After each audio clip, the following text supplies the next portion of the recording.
ആ എന്നൊരു ശബ്ദത്തോടെ അവൻ തിരിഞ്ഞു നോക്കിയപ്പോൾ കാണുന്നത് മുന്നിൽ നിൽക്കുന്ന സ്ത്രീയെ. അവളെയും താഴെ കിടക്കുന്ന ആപ്പിളിനെയും മാറി മാറി നോക്കിക്കൊണ്ടവൻ ഡി എന്ന് വിളിച്ചു. അവളുടെ നേരെ അടുത്തതും അവൾ ജീവനും കൊണ്ടോടി. പിന്നാലെ അവനും. അപ്പുറത്തെ മുറിയിൽ ഓടിക്കയറി ഡോർ അടക്കാൻ ചെന്നപ്പോഴേക്കും അവൻ ഡോർ ഉന്തി തള്ളി അകത്തേക്ക് കയറിയിരുന്നു. അവൻ്റെ അന്നേരത്തെ മുഖഭാവം കണ്ടതും അവൾക്ക് ചെറിയ പേടി തോന്നി. അവൻ അവൾക്ക് നേരെ ചുവടുകൾ വെച്ചതും അവൾ പിറകിലോട്ട് വേച്ച് വേച്ച് നടന്നു. ഒടുവിൽ ബെഡിനരികിൽ എത്തിയതും അവളുടെ കാലിടറി ബെഡിലേക്ക് മലർന്നടിച്ചു വീണു. ബെഡിൽ നിന്നും ചാടി എഴുന്നേക്കാൻ നേരാണ് അവൻ അവളുടെ കാലിൽ പിടുത്തമിടുന്നത്. അയ്യോ അമ്മേ, എൻ്റെ കാല് കാല് വിട് മനുഷ്യ, അത് പാമ്പ് കടിച്ച കാല എൻ്റെ കാല് വിട്, എനിക്ക് വേദനിക്കുന്നു. അവൾ ഉറക്കെ നിലവിളിക്കാൻ തുടങ്ങി. അവളുടെ കണ്ണ് നിറഞ്ഞു വരാൻ തുടങ്ങിയതും അവന് കുറ്റബോധം തോന്നി. അഗ്നി അവളുടെ കാലിൽ നിന്നുള്ള പിടിവിട്ടു. അവളുടെ മുന്നിൽ മുട്ടുകുത്തിയിരുന്ന് അവളുടെ കാലെടുത്ത് മടിയിൽ വെച്ചതും അവൾ എഴുന്നേറ്റിരുന്നു.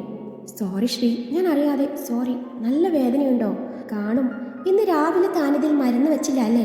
ആ വൈദ്യൻ പറഞ്ഞതാ ഒരാഴ്ച മരുന്ന് പുരട്ടണമെന്ന് എന്നും പറഞ്ഞ് അവൻ ബാഗിൽ നിന്നും വൈദ്യൻ കൊടുത്ത മരുന്ന് അവളുടെ കാലിൽ വളരെ കരുതലോടെ പുരട്ടുന്നത് കണ്ടതും അവൾ കണ്ണിമ ചിമ്മാതെ അവൻ്റെ മുഖത്തേക്ക് നോക്കിപ്പോയി.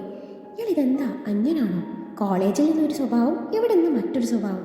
ശ്രീ അവൻ്റെ പെരുമാറ്റം കണ്ട് മനസ്സിലറിയാതെ പറഞ്ഞുപോയി. ഇന്ന് തന്നെ കോളേജിലേക്ക് കെട്ടിയെടുക്കണമായിരുന്നോ? 2 ദിവസം റെസ്റ്റ് എടുത്ത് വന്നാൽ പോരായിരുന്നോ? അതും പോരാഞ്ഞ് അവളുടെ ഒരു ബിരിയാണി കഴിപ്പും. വല്ലതും പറ്റിയാൽ ഞാൻ വേണ്ടേ സമാധാനം പറയാൻ? ആ വൈദ്യൻ 15 ദിവസം പഥ്യം പറഞ്ഞിട്ടുണ്ട്. അതുകൊണ്ടേ അത്രയും നാൾ കഞ്ഞിയും പയറും കുടിച്ച് ജീവിച്ചാൽ മതി, കേട്ടല്ലോ? നോൺ വെജ് കഴിച്ചാൽ കാലിൽ വീക്കം വരാനും ദഹന പ്രശ്നങ്ങളൊക്കെയും വരാൻ ചാൻസ് ഉണ്ട്. അതുകൊണ്ടേ തനിക്കുള്ള മെനു ഞാൻ റെഡിയാക്കിക്കൊള്ളാം എന്നും പറഞ്ഞു അവൻ എഴുന്നേറ്റു. ചിക്കൻ ഇല്ലാതെ എനിക്ക് ചോറ് ഇറങ്ങില്ലെന്ന്.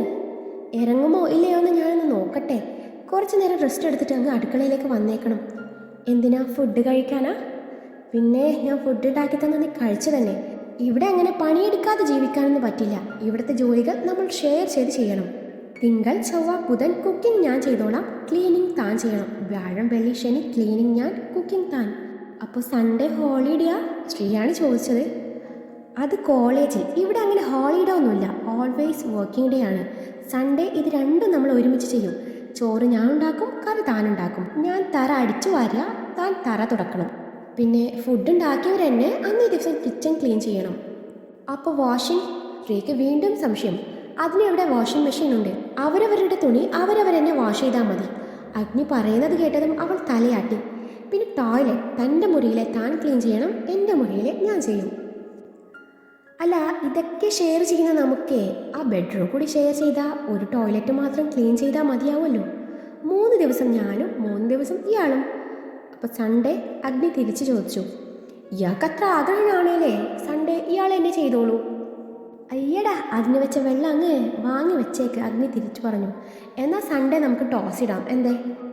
പിന്നെ നടന്നു തന്നെ. തനിക്ക് എൻ്റെ കൂടെ റൂം ഷെയർ ചെയ്യാൻ നല്ല ആഗ്രഹമുണ്ടല്ലേ? നടക്കില്ല മോളെ. ഓ പിന്നെ, തൻ്റെ കൂടെ കെട്ടിപ്പിടിച്ച് കിടക്കാനുള്ള പൂതി കൊണ്ടൊന്നും അല്ല. രാത്രി ആ പട്ടിയുടെ കുരച്ചിൽ, ദൈവമേ, ഞാൻ ഇന്നലെ ഒരു പോള കണ്ണടച്ചിട്ടില്ല. അത് ആൻറ്റിയുടെ പട്ടിയാണ്, സൂസി. സൂസിയാലും റോസിയാലും പട്ടി തന്നെയാണ്. എനിക്കതിൻ്റെ കുര കേട്ടാ പിന്നെ നമ്മുടെ ഡോറ മൂവി ഓർമ്മ വരും. അത് പട്ടിയാണ് ഗോസ്റ്റ്. ഇയാൾ ഗോസ്റ്റിനെ കണ്ടിട്ടുണ്ടോ? പിന്നെ ഇതേ മുന്നിൽ നിൽക്കുമല്ലേ, പിന്നെ ചോദിക്കാൻ എന്തിരിക്കുന്നു എന്നും പറഞ്ഞ അവൻ മുറിവിട്ടിറങ്ങിയതും അവൾ വായും പൊളിച്ച് നിന്നുപോയി. അതെ, ഇന്ന് ബുധനാണ്, കുക്കിംഗ് ഇയാളാണ് ചെയ്യേണ്ടത്, പിന്നെ ഞാനെന്തിനു വരണം? എന്നാൽ മോള് പോയി തറ അടിച്ച് വാരി തുടച്ചിട്ട് വാ. അതിപ്പോൾ രാത്രി ആയില്ലേ, ഇനി നാളെ തന്നെ ചെയ്താൽ മതിയല്ലോ. ആണല്ലോ. എന്നാൽ ഈ വീക്ക് ഇതൊന്നും ബാധകമല്ല. നെക്സ്റ്റ് മൺഡേ തൊട്ടേ റൂൾസ് നിലവിൽ വരും. അതുകൊണ്ട് അതുവരെ നമ്മൾ 2 പേരും ഓരോന്നും ഷെയർ ചെയ്ത് ചെയ്യുന്നു. താൻ പെട്ടെന്ന് വന്നിട്ടേ ആ വെജിറ്റബിൾസ് കട്ട് ചെയ്ത് തരാൻ നോക്ക്. എന്നാൽ ഞാനൊരു സത്യം പറയട്ടെ, എനിക്ക് കുക്കിംഗ് പോയിട്ട് പപ്പടം കാച്ചാൻ വരെ അറിയില്ല. പിന്നെ എന്ത് തേങ്ങ ഉണ്ടാക്കാനാണ് ഞാൻ അങ്ങോട്ട് വരുന്നത്? തൻ്റെ കോഫി കുടിച്ചപ്പോഴേ അതെനിക്ക് മനസ്സിലായതാ. ഞാൻ പഠിപ്പിച്ചോളാം. 2 ദിവസം കൊണ്ടേ തന്നെ ഒരു നല്ലൊരു കുക്കാക്കി ഞാൻ മാറ്റിയിരിക്കും. അതെ, ഇതിനേക്കാളൊക്കെ നല്ലത് നമുക്കൊരു സെർവൻറ്റിനെ വെക്കുന്നതല്ലേ. ക്യാഷ് ഞാൻ ഷെയർ ചെയ്യാം. തൽക്കാലം തൻ്റെ കാശൊന്നും ഇവിടെ വേണ്ട. എനിക്ക് സ്വന്തം കൊണ്ടുണ്ടാക്കി ഭക്ഷണം കഴിക്കുന്നതാണ് ഇഷ്ടം. ആണല്ലോ, അപ്പം ഞാൻ രക്ഷപ്പെട്ടു. ശ്രീ ദീർഘമായി ഒന്ന് നിശ്വസിച്ചു. കൂടെ എൻ്റെ ഭാര്യയുടെ കൈപ്പുണ്യം കൂടി എനിക്കറിയണം എന്നും പറഞ്ഞ അഗ്നി അവിടെ നിന്ന് നടന്നകന്നു. കുറച്ചു കഴിഞ്ഞ് ശ്രീ മെല്ലെ അടുക്കളയിലോട്ട് ചെന്നതും അഗ്നി അവിടെ കാര്യമായി എന്തൊക്കെയോ ചെയ്യുകയാണ്. അവളെ കണ്ടതും ആളുടെ ഭാഗത്ത് സ്ഥിരസ്ഥായി ഭാവം. ഓ മഹാറാണി എഴുന്നള്ളിയോ? ഒന്ന് പച്ചക്കറി അരിയാൻ നോക്ക് പെണ്ണേ. ഇതേ മനുഷ്യ, നിങ്ങൾ കോളേജിൽ എനിക്കൊരു വില കൽപ്പിക്കുന്നില്ല. ഇവിടെയെങ്കിലും എനിക്ക് ഇത്തിരി വില തന്നൂടെ? അത് കേട്ട് അഗ്നി തൊഴുതു വണങ്ങിക്കൊണ്ട് പറഞ്ഞു. ഓ അടിയൻ, ഇത്രയും മതിയാവോ? ഓ അറിയാൻ മേലാഞ്ഞിട്ട് ചോദിക്കുക, ഞാൻ നിങ്ങളുടെ ആരാ? സ്വന്തം കഴുത്തിലോട്ടൊന്ന് നോക്കിയാൽ മതി, അപ്പോൾ മനസ്സിലാവും. ആ ഒരു ബോധം ഉണ്ടായിട്ടാണോ എന്നെ ഇങ്ങനെ? കഷ്ടമുണ്ട് കേട്ടോ. ഒന്നുമില്ലെങ്കിലും ഞാനൊരു വയ്യാത്ത കുട്ടിയല്ലേ. മനസ്സാക്ഷി വേണം മനുഷ്യ, മനസ്സാക്ഷി. കുണുവാവ കൂടുതൽ സെന്റി അടിച്ച് കഷ്ടപ്പെടണമെന്നില്ല. എനിക്കിത്തിരി മനസ്സാക്ഷി കുറവാണ് എന്ന് തന്നെ കരുതിക്കോ. അതെനിക്ക് മനസ്സിലായതാ.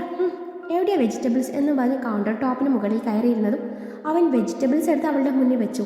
അവൾ കട്ട് ചെയ്യാനായി തുടങ്ങിയതും, എടി അത് കഴുകിയിട്ടില്ല. സോറി, ഞാൻ അറിഞ്ഞില്ല, ഒന്ന് കഴുകി തരാമോ? ഞാനിവിടെ ഇരുന്ന് പോയില്ലേ, പ്ലീസ്.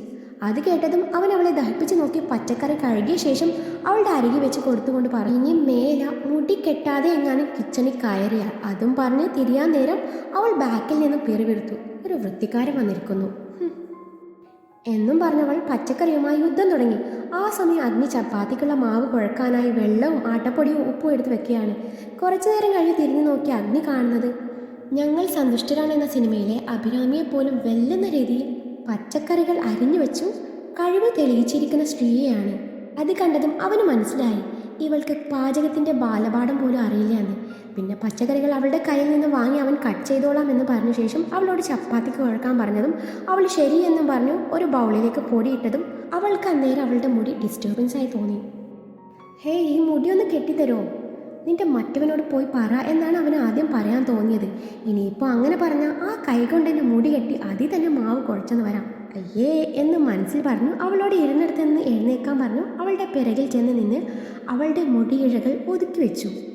അവളുടെ പിൻകഴുത്തിലും ചെന്നിയിലും വിയർപ്പ് തുള്ളികൾ സ്ഥാനം പിടിച്ചിരുന്നു. അവളിൽ നിന്നും വമിക്കുന്ന വിയർപ്പിൻ്റെയും ഷാമ്പുവിൻ്റെയും ലോഷൻ്റെയും സമ്മിശ്ര ഗന്ധം അവൻ്റെ നാസികയിൽ തുളച്ചു കയറി. അതവനെ വല്ലാത്തൊരു അനുഭൂതിയിലേക്ക് കൂട്ടിക്കൊണ്ടുപോകുന്നത് പോലെ തോന്നി. ചെറുതായി ശ്വാസം വലിച്ചു അവളിൽ ആ ഗന്ധം ശരിക്കും ആസ്വദിച്ചു. അവളുടെ പിൻകഴുത്തിൽ കാണുന്ന കറുത്ത മറുകിൽ അവൻ്റെ നോട്ടം ചെന്ന് പതിച്ചു. വെളുത്ത കഴുത്തിൽ തെളിഞ്ഞു കാണുന്ന കറുത്ത കുഞ്ഞു മറുകിന് വല്ലാത്തൊരഴകാണെന്ന് അവന് തോന്നിപ്പോയി. കണ്ണെടുക്കാൻ തോന്നിയില്ല. നിങ്ങൾ എന്തെടുക്കാ മനുഷ്യ, പെട്ടെന്ന് കെട്ട്. അത് കേട്ടതും അവൻ തല കുടഞ്ഞു നോട്ടം മാറ്റി അവളുടെ മുടിയൊക്കെ രണ്ട് കൈ ഉപയോഗിച്ച് കൂട്ടിപ്പിടിച്ച് കെട്ടിക്കൊടുത്തു. ഈ മനുഷ്യാവിളി കുറച്ച് കൂടുന്നുണ്ട് കേട്ടോ. അപ്പോൾ നിങ്ങൾ മനുഷ്യനല്ലേ? പിന്നെ എന്താ കടുവയാ? ചുമ്മാതല്ല ക്ലാസ്സിൽ അങ്ങനെ ഒരു പേര് വീണത്. അത് കേട്ടതും അവന് ചെറുതായി ദേഷ്യം വന്നു. ആരാ എനിക്ക് ആ പേരിട്ടത്? ആ ഇത് തന്നെയാണ് നിങ്ങളുടെ ഈ കുഴപ്പം. ഇത് കണ്ട കടുവ എന്നല്ലാതെ പിന്നെ എന്താ പറയാൻ തോന്നുക? എൻ്റെ പൊന്നോ. അതും പറഞ്ഞ് അവൾ മാവ് കുഴച്ച് അവസാനം നല്ലവണ്ണം വെള്ളമായതും അവൻ അവളെ അവിടെ നിന്ന് പിടിച്ചെഴുന്നേൽപ്പിച്ചു. ഇന്നിന് ഒന്നും ചെയ്യണ്ട എന്ന് പറഞ്ഞതും അവൾ വിചാരിക്കുകയാണ്, ഒന്നും അറിയില്ല എന്ന പോലെ നിന്ന് ഒരു പണിയും ചെയ്യാതെ കെട്ടിയോനുണ്ടാക്കുന്നത് കഴിച്ചു ഇവിടെ സുഖമായി കഴിയാം. ഈ ഐഡിയ കൊള്ളാം. ശേഷം അവൻ അരിഞ്ഞു വെച്ച ക്യാരറ്റ് എടുത്ത് കഴിക്കാൻ തുടങ്ങി. അവൻ നോക്കി പേടിപ്പിച്ചതും അവൾ കഴിപ്പ് നിർത്തി. ശ്രീദേ, അവിടെ മഞ്ഞപ്പൊടി, മുളക് പൊടി, മല്ലിപ്പൊടി, ഗരം മസാലപ്പൊടി ഇതൊക്കെയുണ്ട്, എല്ലാം ഇങ്ങോട്ട് എടുത്ത് വെക്ക്. എല്ലാത്തിൻ്റെയും കണ്ടെയ്നറിന് പുറമെ പേരെഴുതി വെച്ചിട്ടുണ്ട്, അതുകൊണ്ട് അതും അറിയില്ല എന്ന് പറയരുത്. എവിടെയാണ് അത് വെച്ചിട്ടുള്ളത്? അവൾ ചോദിച്ചതും കിച്ചണിലെ വാൾ സ്റ്റോറേജ് ക്യാബിനറ്റ് അവൻ ചൂണ്ടി. ഇവിടെയാ? അവൾ ഏന്തി വലിഞ്ഞു തുറന്ന് നോക്കുന്നതിനിടയിൽ ചോദിച്ചു. ആ അതെ. അവൻ മൂളിക്കൊണ്ട് അവളെ ഒന്ന് നോക്കി. അവളിട്ടിരിക്കുന്ന ടീഷർട്ട് പൊങ്ങി ഇടുപ്പൊക്കെ നല്ല പോലെ കാണാം. ദൈവമേ, പുരുഷൻ്റെ കോൺസെൻട്രേഷൻ മൊത്തം കളയും. അവൻ വായും പൊളിച്ച് തന്നെ നോക്കുന്നത് കണ്ടതും അവൻ പറഞ്ഞ സാധനങ്ങളൊക്കെയും എടുത്തു വെച്ച് അവനോട് കാര്യം തിരക്കി. ഒന്നുമില്ല, താനിനി ഇവിടെ നിന്നാൽ ശരിയാവില്ല, ഫുഡായാൽ ഞാൻ വിളിക്കാം എന്നും പറഞ്ഞ് അവളെ പറഞ്ഞയച്ചു. ഇതൊക്കെ കണ്ടുകൊണ്ട് ഞാനവന് മനസ്സമാധാനത്തോടെ ഉറങ്ങുമെന്തോ. ഓ ശവം എന്നും പറഞ്ഞ് അവൻ ജോലി തുടർന്നു. എന്നാൽ കാര്യം മനസ്സിലായ സ്ത്രീക്ക് അവൻ്റെ അന്നേരത്തെ ഭാവങ്ങൾ കണ്ട് ചിരിയാണ് വന്നത്. അപ്പോൾ എൻ്റെ പ്രസൻസിൽ കടുവയുടെ കൺട്രോൾ പോകുന്നുണ്ടല്ലേ? നിങ്ങളുടെ കൺട്രോൾ കളയിപ്പിച്ചിട്ടല്ലേ ബാക്കി കാര്യം. എങ്കിൽ എനിക്ക് പലതിൽ നിന്നും രക്ഷപ്പെടാം എന്നും മനസ്സിൽ പറഞ്ഞു. അവൾ ചിരി ഉള്ളിലൊതുക്കി അവിടെ നിന്ന് നടന്നുപോയി. പിറ്റേന്ന് രാവിലെ അഗ്നിയുടെ കൂടെ പോകാൻ വേണ്ടി അവൾ പെട്ടെന്ന് കുളിച്ചൊരുങ്ങി നല്ലൊരു ചുരിദാർ ഇട്ടു. താലിമാല ഡ്രസ്സിനുള്ളിൽ ആരും കാണാത്ത പോലെ ഒളിപ്പിച്ച് വെച്ചു. ചെറുതായി സിന്ദൂരം ഇട്ടു. കഴിഞ്ഞ ദിവസം ഡ്രസ്സൊക്കെ എടുക്കുമ്പോൾ ലിക്വിഡ് ഫോമിലുള്ള സിന്ദൂരം അവൾ വാങ്ങിയിരുന്നു. കഴുത്തിൽ താലി കിടക്കുമ്പോൾ നെറുകയിൽ സിന്ദൂരം കൂടി വേണം എന്നൊരു തോന്നൽ അവൾക്കുണ്ടായി. ആരും കാണാത്ത രീതിയിൽ വളരെ നേർപ്പിച്ചു അവൾ സിന്ദൂരം ചാർത്തി. കണ്ണാടിയുടെ മുന്നിൽ വന്നു നിന്നപ്പോൾ അവൾക്ക് അഗ്നിയുടെ മുഖമാണ് ഓർമ്മ വന്നത്. ശേഷം മുടി വെച്ച് അത് കവർ ചെയ്ത് മുറിയിൽ നിന്ന് ഇറങ്ങുമ്പോഴേക്കും അവൻ ഫുഡും കഴിച്ച് എഴുന്നേറ്റ് ധൃതിയിൽ സ്റ്റെയർ കയറി ഇറങ്ങുന്നത് കണ്ടു. ബാൽക്കണിയിൽ ചെന്ന് നോക്കിയപ്പോൾ അജിത് സാറും അഗ്നിയും വെവ്വേറെ ബുള്ളറ്റിൽ പോകുന്നതാണ് അവൾ കണ്ടത്. ദുഷ്ടൻ, ഞാൻ വരാമെന്ന് കരുതിയാവും ഒരു വാക്ക് പോലും പറയാതെ പോയത്. ദേഷ്യം കാരണം അവൾ ഒന്നും കഴിച്ചതുമില്ല, അടുക്കളയിലോട്ട് പോയതുമില്ല. കോളേജിൽ ചെന്നതും നേരത്തെ പോയി ക്ലാസ്സിൽ ഇരിക്കണ്ടല്ലോ എന്ന് കരുതി വാഗമരച്ചോട്ടിലിരുന്നു അമലിനോടും കാവ്യയോടും സംസാരിക്കാൻ നേരാണ് അഗ്നിയുടെ വണ്ടി അതിലൂടെ കടന്ന് പാർക്കിംഗ് ഏരിയയിലേക്ക് പോകുന്നത് കണ്ടത്. പിറകിൽ ഒരു പെണ്ണുണ്ടായിരുന്നു. ഡേഡി നോക്ക്, ഇപ്പൊ എങ്ങനെ ഇരിക്കണ്? ഞാൻ പറഞ്ഞതല്ലേ അഗ്നി സാറും ലാവണ്യ മാഡവും തമ്മിൽ ലവാണെന്ന്. അപ്പൊ നീ എന്താ പറഞ്ഞത്? അങ്ങനെയൊന്നും അല്ല, ഇതൊരു വൺ സൈഡ് ലവ് ആണെന്നും മാഡത്തിന് മാത്രമേ സാറിനോട് ഒരു ഇതുള്ളൂ. എന്നിട്ടിപ്പോൾ കണ്ടോ രണ്ടും തൊട്ടുരുമിരിക്കുന്നത്? രണ്ടുപേർക്കും പരസ്പരം ഇഷ്ടമാണ്. അവർ സ്റ്റാഫ് റൂമിൽ വെച്ച് കണ്ണും തമ്മിൽ കഥകൾ കൈമാറുന്നത് ഞാൻ കണ്ടതാ. ആരാത്? ശ്രീ ചോദിച്ചു. അതാണ് ലാവണ്യ മിസ്, ഗസ്റ്റ് ലെക്ചറാ, ഇവിടുത്തെ പൂവൻകോഴികളുടെ മലർ മിസ്. ഇവിടുത്തെ മെയിൻ അലമ്പന്മാർ പോലും പുള്ളിക്കാരിയുടെ ക്ലാസ്സിൽ മാത്രം ഡീസൻ്റ് ആയിരിക്കും. ഇത്രയ്ക്കും ഫാൻസാണ് പുള്ളിക്കാരിക്ക്. ഇവിടുത്തെ സാറന്മാർ പോലും പുള്ളിക്കാരിയെ വായി നോക്കി നിൽക്കും. എന്തിനേറെ പറയുന്നു, ഈ ഞാൻ പോലും ചില സമയങ്ങളിൽ വായി നോക്കാറുണ്ട്. എന്താ സൗന്ദര്യം, നല്ല തനി നാടൻ ലുക്ക്. അതാണ് സൗന്ദര്യം. അല്ലെങ്കിലും അഗ്നി സാറിനെ കുറ്റം പറഞ്ഞിട്ട് കാര്യമില്ല. അതുപോലൊരു മുതൽ വന്ന് കൊത്തിയ ആരായാലും വേണ്ടെന്ന് വെക്കോ?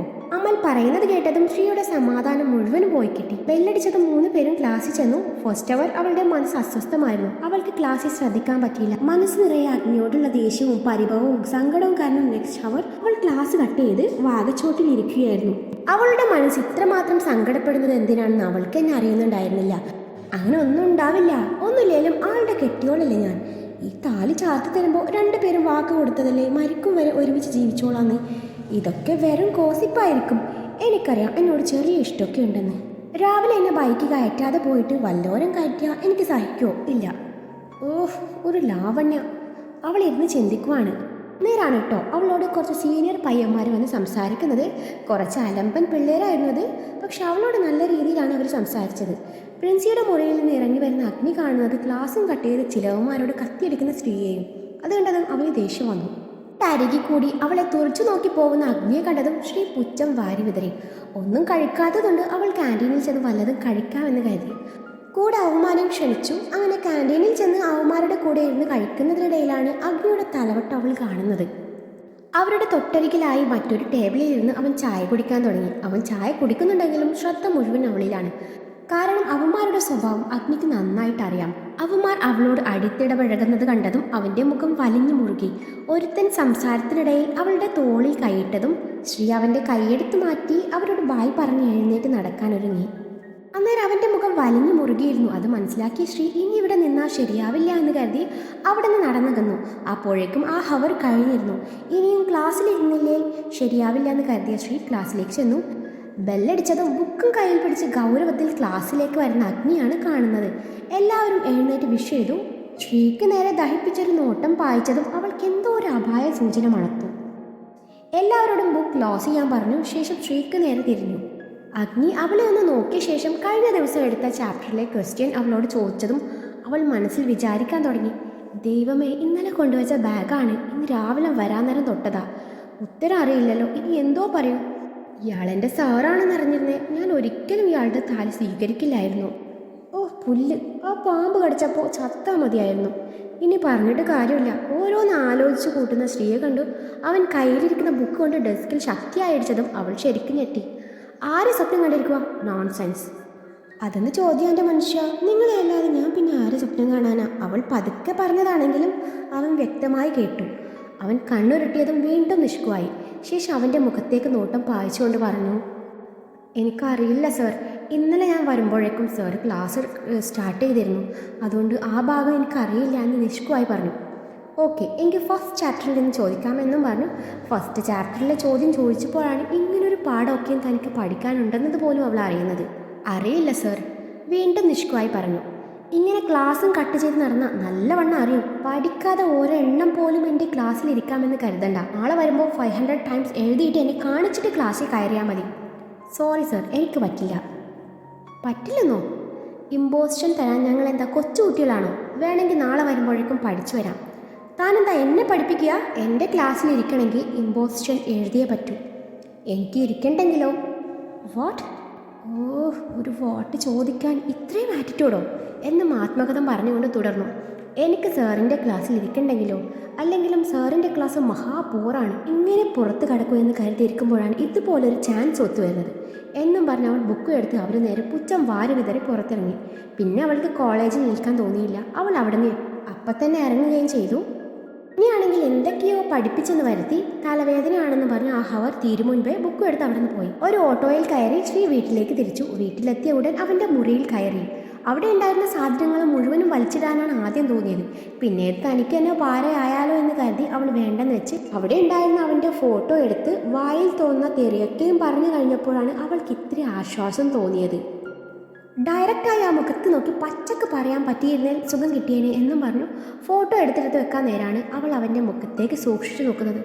ഓ, എന്താ ഒരു സ്മൈൽ! കെട്ടിപ്പിടിച്ച ഒരു ഉമ്മ തരാൻ തോന്നുക. പക്ഷെ സ്വഭാവം മഹാത്തറിയാം. കള്ളവാദ്യാരെ, നിങ്ങൾ എന്നെ ഈ അവസ്ഥയിലാക്കില്ലേ? ഷോ, കഴിച്ചിട്ട് ഇറക്കാനും വയ്യ, മതിരിച്ചിട്ട് തുപ്പാനും വയ്യ. ഇല്ലെങ്കിലേ ഞാൻ എപ്പോഴേ അന്തസ്സായിട്ട് ഇറങ്ങിപ്പോയേനെ എന്നും പറഞ്ഞ് അവളുടെ മുറിയിൽ പോയി കഥകടച്ച് കിടന്നു. വൈകുന്നേരം അഗ്നി വന്നിട്ടും അവൾ എഴുന്നേറ്റില്ല. അവൻ ഫ്രഷായി താഴെ ചെന്ന് അജിത്തിനോടും അവൻ്റെ അച്ഛനോടും അമ്മയോടും സംസാരിച്ച് തിരികെ വന്ന് ഒറ്റയ്ക്ക് തന്നെ ഫുഡ് ഉണ്ടാക്കി അവളുടെ മുറിയിലെ വാതിൽ ചേർന്ന് തട്ടി വിളിച്ചു. ആദ്യമൊന്നും അവൾ തുറന്നില്ല. പിന്നെ തട്ടലും മുട്ടലും തുടർന്നപ്പോൾ അവൾ ഡോർ തുറന്ന് തിരികെ മുറി വന്നു. ഭക്ഷണം കഴിക്കുന്നില്ലേ? അവൻ ചോദിച്ചു. എനിക്ക് വേണ്ട. അതെന്താ വേണ്ടാത്തെ? നീ രാവിലെ ഉച്ചക്കൊന്നും കഴിച്ചില്ലല്ലോ. ഇല്ല. അതിന് ഇയാൾക്കെന്ത് വേണം? വന്ന് ഭക്ഷണം കഴിക്കുക ശ്രീ. ഇല്ല, എനിക്ക് വേണ്ട. നീ ഇങ്ങനെ വാശി കാട്ടാനാണെങ്കിൽ ഇവിടെ താമസിക്കാൻ പറ്റില്ല. ഇവിടെ താമസിക്കുമ്പോൾ ചിലതൊക്കെ ഫോളോ ചെയ്തേ മതിയാവും. ഇല്ലെങ്കിൽ അതും പറഞ്ഞ് അവൻ നിർത്തി. ഇല്ലെങ്കിൽ ഇയാളെന്നെ ഇറക്കി വിടോ? ആ പൂതിയൊന്ന് മനസ്സിൽ വെച്ചാൽ മതി. എന്നെ കൊന്നാലും ഞാനിവിടേക്ക് പോയില്ല. എന്നെ പറഞ്ഞയച്ചിട്ട് വേണം നിങ്ങൾക്ക് ലാവണ്യ മിസ്സിനെ ഇവിടെ കൊണ്ടുവന്ന് താമസിപ്പിക്കാൻ. എനിക്ക് ചിലത് മനസ്സിലാവുന്നുണ്ട്. അവരിഷ്ടമാണെങ്കിൽ പിന്നെ എന്തിനാ എന്നെ ഇതിലേക്ക് വലിച്ചിട്ടത്? ഇത് തോന്നിയാസം പറഞ്ഞാലുണ്ടല്ലോ അടിച്ച് മോന്തയുടെ ഷേപ്പ് മാറ്റി ഞാൻ. അടിക്കടോ. ഞാൻ പറഞ്ഞതാണിപ്പോൾ കുഴപ്പം. കോളേജ് മൊത്തം ഇപ്പം ഇതാണ് സംസാര വിഷയം. നിങ്ങളും അവരും തമ്മിൽ ലബ്ബാണത്ര ലബ്ബ്. ശ്രീ, എന്തൊക്കെയാ നീ പറയുന്നത്? ഇതൊക്കെ ആരാ നിന്നോട് പറഞ്ഞത്? ഞങ്ങളെ നല്ല ഫ്രണ്ട്സാണ്. പിന്നെ ഫ്രണ്ട്സാണ് പോലും. ഉണ്ടാ. അതുകൊണ്ടാണല്ലോ എന്നെ ബൈക്ക് കയറ്റാതെ അവരെ കയറ്റിയത്. ശ്രീ, നീ കരുതും പോലെ ഒന്നുമല്ല. ഞാൻ വഴി വെച്ച് കണ്ടപ്പോൾ പരിചയത്തിൻ്റെ പുറത്ത് ലിഫ്റ്റ് ഓഫർ ചെയ്തു, അത്രേ ഉള്ളൂ. അല്ലാതെ ഞങ്ങൾ തമ്മിൽ ഒരു പ്രേമവും മണ്ണാങ്കട്ടിയും ഒന്നുമില്ല. വഴി കണ്ടപ്പോൾ അവർക്ക് ലിഫ്റ്റ് കൊടുത്തു. അന്നേരം വീട്ടിലുള്ള സ്വന്തം ഭാര്യയെക്കുറിച്ച് വല്ല ബോധവും ഉണ്ടായിരുന്നു നിങ്ങൾക്ക്? എങ്ങനെ ഉണ്ടാവാനാണ്? ഞാൻ വലിഞ്ഞു കയറി വന്നതാണല്ലോ. ഇനിയിപ്പോൾ എനിക്ക് അവരുടെ അത്ര സൗന്ദര്യം ഇല്ല എന്ന് നിങ്ങൾ പറഞ്ഞാലും ഞാൻ സമ്മതിക്കില്ല. എനിക്കറിയാം എനിക്ക് അത്യാവശ്യത്തിൽ കൂടുതൽ സൗന്ദര്യമുണ്ടെന്ന്. ഇത്രയും കോൺഫിഡൻസ് വേണം. കാരണം എനിക്ക് എന്നെ പറ്റി നല്ല മതിപ്പാണ്. ലാവണ്യ മിസ്സിന് നാടൻ ലുക്കാണെങ്കിലേ ഇത് മോഡേൺ ലുക്കാണ് മോനെ.